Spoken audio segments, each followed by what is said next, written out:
നമസ്കാരം. Chief secretary തലത്തിൽ chief സെക്രട്ടറിയും അതുപോലെ തന്നെ IAS ഉദ്യോഗസ്ഥരും കൊമ്പ് കോർത്ത് നിൽക്കുന്ന ഒരവസ്ഥയിലാണ് കാര്യങ്ങൾ എത്തുന്നത്.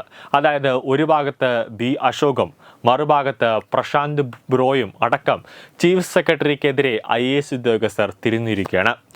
കാരണം പ്രശാന്ത് ബ്രോ എന്ന IAS ഉദ്യോഗസ്ഥനെ ഒരു IAS ഉദ്യോഗസ്ഥൻ, അതായത് ജ്യോതി തിലക് എന്ന IAS ഉദ്യോഗസ്ഥൻ തെറ്റ് ചെയ്തു. ആ തെറ്റ് ചൂണ്ടിക്കാണിച്ചതിന് പ്രശാന്ത് ബ്രോയെ സസ്പെൻഡ് ചെയ്തിരിക്കുന്നു.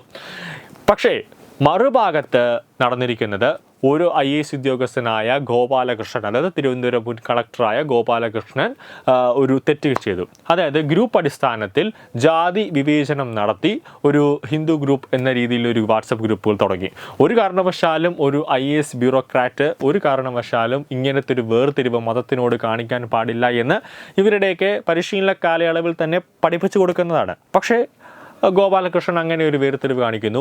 മറുഭാഗത്ത് ജ്യോതി തിലക് കൃത്യസമയത്തിനോ അല്ലെങ്കിൽ ഓഫീസിൽ പോലും ഹാജരാകാതെ അറ്റൻഡൻസ് ബുക്കിൽ ഹാജരായി എന്ന ഒരു വ്യാജ ഒപ്പുകളൊക്കെ ഇടുന്നു. അപ്പോൾ അങ്ങനെ ചെയ്യുമ്പോൾ ഇവർക്കെതിരെയൊന്നും ഒരു നടപടി എടുക്കാതെ ചോദ്യം ചോദിക്കുന്നവർക്ക്, അതായത് അനീതിക്കെതിരെ ശബ്ദമുയർത്തുന്നവർക്കെതിരെ നടപടിയെടുക്കുന്ന ശാരദാ മുരളീധരനെതിരെ IAS അസോസിയേഷൻ ഒന്നടക്കം തിരിച്ചിട്ടുണ്ടായിരുന്നു. കൂടാതെ B. അശോക് അടുത്ത കാലത്താണ് നിയമ നടപടികളൊക്കെ സ്വീകരിച്ച് അശോകിന് അനുകൂലമാകുന്ന വിധിയിലേക്ക് എത്തിയത്. എന്തുകൊണ്ടൊരു ഉദ്യോഗസ്ഥനെ, അതായത് ഒരു IAS ഉദ്യോഗസ്ഥനെ എന്തുകൊണ്ട് സസ്പെൻഡ് ചെയ്തു എന്നടക്കമുള്ള ചോദ്യങ്ങൾ പ്രശാന്ത് IAS ഉന്നയിച്ചെങ്കിലും ഒരു ചോദ്യങ്ങളായിട്ട് ചീഫ് സെക്രട്ടറിക്ക് ഒരു കത്ത് നൽകിയെങ്കിലും അതിനെതിരെ ഒരു മറുപടിയും ചീഫ് സെക്രട്ടറി ശാരദാ മുരളീധരൻ പറഞ്ഞിരുന്നില്ല. ഇപ്പോൾ നടക്കുന്ന ഓരോ ദിവസവും സെക്രട്ടേറിയറ്റിൽ ചീഫ് സെക്രട്ടറിയും IAS ഉദ്യോഗസ്ഥരും തമ്മിൽ കടുത്ത ഒരു പോരിലേക്ക് കാര്യങ്ങളെത്തുന്നു.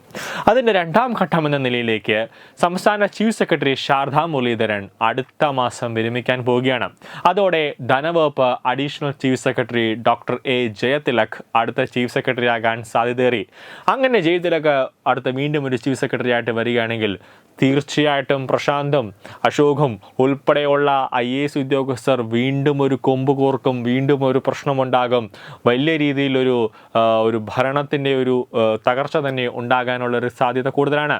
കാരണം ഒരു IAS ഉദ്യോഗസ്ഥർ വിചാരിച്ചാൽ ഒറ്റ നിമിഷം കൊണ്ട് മതി, ഒരൊറ്റ ദിവസം കൊണ്ട് സർക്കാരിനെ തന്നെ താഴെയിടാനുള്ള ഒരു ശക്തി IAS ഉദ്യോഗസ്ഥർക്ക് ഉണ്ട് എന്നതാണ് യാഥാർത്ഥ്യം. പ്രശാന്ത് ഉൾപ്പെടെ IASകാരുടെ പോരിൽ ഒരു ഭാഗത്തുള്ള ഡോക്ടർ ജയതിലക് ചീഫ് സെക്രട്ടറി ആകുന്നത് സംസ്ഥാനത്തെ ഉദ്യോഗസ്ഥ ഭരണത്തെ എങ്ങനെ ബാധിക്കുമെന്നതും ശ്രദ്ധേയമാണ്. കേരള കേഡറിലുള്ള IASകാരിൽ കേന്ദ്ര ഗ്രാമവികസന സെക്രട്ടറി മനോജ് ജോഷിയാണ് ഏറ്റവും സീനിയർ. 1989 ബാച്ച് IASകാരനായ മനോജ് ജോഷിക്ക് കേരളത്തിലേക്ക് മടങ്ങി വരാൻ താല്പര്യമില്ല എന്നതാണ് റിപ്പോർട്ട്. കേന്ദ്ര ഡെപ്യൂട്ടേഷനിലുള്ള മനോജ് ജോഷി നേരത്തെ 2 തവണയും സംസ്ഥാനത്ത് പദവി ആവശ്യപ്പെട്ടിരുന്നില്ല. സർക്കാർ ആവശ്യപ്പെട്ട് ഒരു കത്തൊക്കെ നൽകിയെങ്കിലും താല്പര്യമില്ല എന്ന് തന്നെയാണ് മനോജ് ജോഷി പറഞ്ഞിരുന്നത്. രാജസ്ഥാൻ സ്വദേശിയായ മനോജ് ജോഷി കേരളത്തിലേക്ക് മടങ്ങി വരാൻ താല്പര്യപ്പെടുന്നുണ്ടോ എന്ന് സർക്കാർ വീണ്ടും അവസാന ഘട്ടം ഒരു വ്യക്തത വരുത്താൻ പോവുകയാണ്.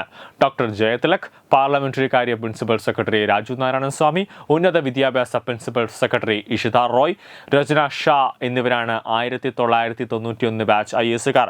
കേന്ദ്ര ടെക്സ്റ്റൈൽ മന്ത്രാലയത്തിൽ സെക്രട്ടറിയായ രചന ഷാ കേരളത്തിലേക്ക് വരാൻ താല്പര്യപ്പെടുന്നില്ല എന്നതാണ് വിവരം.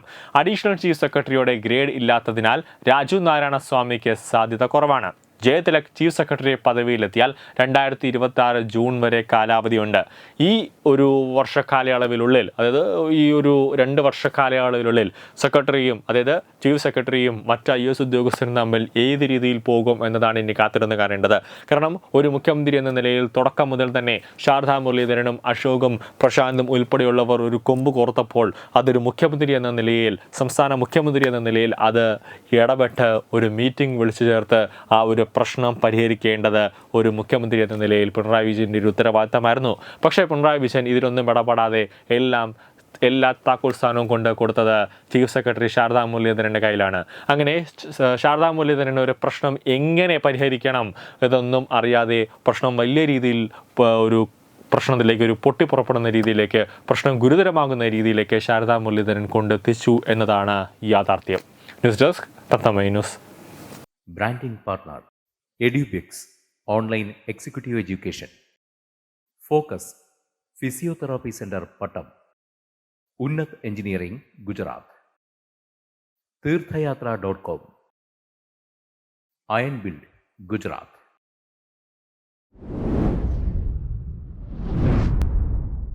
തുമ്പമൺ ശ്രീ വടക്കുംനാഥൻ ക്ഷേത്രം, അമ്പലക്കടവ്, പത്തനംതിട്ട. ശ്രീമദ് സ്കന്ദപുരാണ മഹാസത്രം 2025 മെയ് 11 മുതൽ 18 വരെ. ബ്രഹ്മശ്രീ മുംബൈ ചന്ദ്രശേഖര ശർമ്മയുടെ മുഖ്യ കാർമ്മികത്വത്തിൽ മഹാഗണപതി ഹോമം, സ്കന്ദപുരാണ പാരായണം, മഹത് പ്രഭാഷണങ്ങൾ, പൂജഹോമാദികൾ, കലാസാംസ്കാരിക പരിപാടികൾ. സത്രയജ്ഞ കർമ്മങ്ങളിലേക്ക് എല്ലാ ഭക്തജനങ്ങളുടെയും സാന്നിധ്യവും സഹകരണവും സാദരം അഭ്യർത്ഥിക്കുന്നു. മഹാസത്രവേദിയിൽ മെയ് 18 പഴനി അരുൾമിക ദണ്ഡായുധപാണി സ്വാമി ദേവസ്ഥാന അർച്ചക സ്ഥാനികർ ശ്രീസെൽവ സുബ്രഹ്മണ്യ ശിവശാരിയാരുടെ മുഖ്യ കാർമ്മികത്വത്തിൽ നടക്കുന്ന അതിശ്രേഷ്ഠവും സർവൈശ്വര്യദായകവുമായ സ്കന്ദഹോമം. സ്കന്ദമഹാപുരാണ സത്രത്തിന്റെ ആദിമധ്യാന്തമുള്ള സമ്പൂർണ്ണ തത്സമയ കാഴ്ച തത്വമയി നെറ്റ്വർക്കിൽ.